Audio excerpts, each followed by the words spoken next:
Commissioner, it's been a trying week. How is the mood of the staff? Staff are grieving. The death of Lars Sobel was an incredibly horrific tragedy.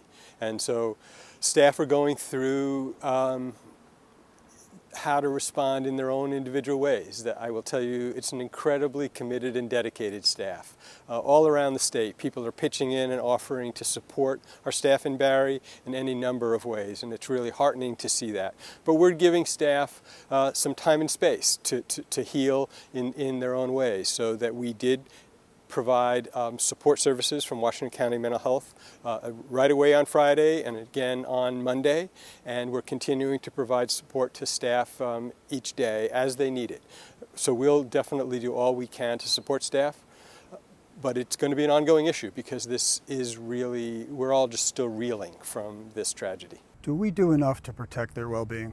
I think we're looking at that very carefully right now. There's no doubt that we have been aware of the issue. In fact, we had a committee that has been working on this issue for months.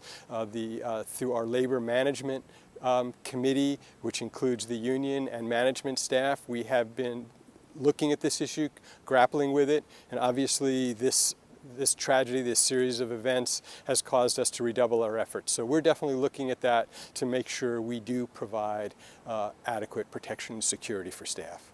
There's been quite a, honestly put, nasty undertone on the social media and other places this week. I'm sure you've heard of it.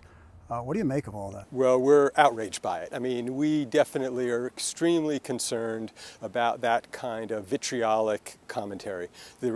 Our view is we will simply not tolerate any violence against social workers, the kind of aggressive, threatening behavior or comments on those websites is something we're extremely concerned about. We want to take whatever action we can if there actually are threats with law enforcement to address them. We're also frankly looking and appreciate the community stepping up and responding to some of those outrageous statements, and we've seen that in many of these sites. We've seen members step up and recognize the social workers for the heroes that they are, for recognizing that they do incredibly important work, that they're committed and dedicated professionals, working primarily to protect children. But in doing so, they do really take into account the needs of the whole family and do their best to treat families with respect. But there's no doubt that these are emotional, challenging issues when we are involved in a child's life and a family's life.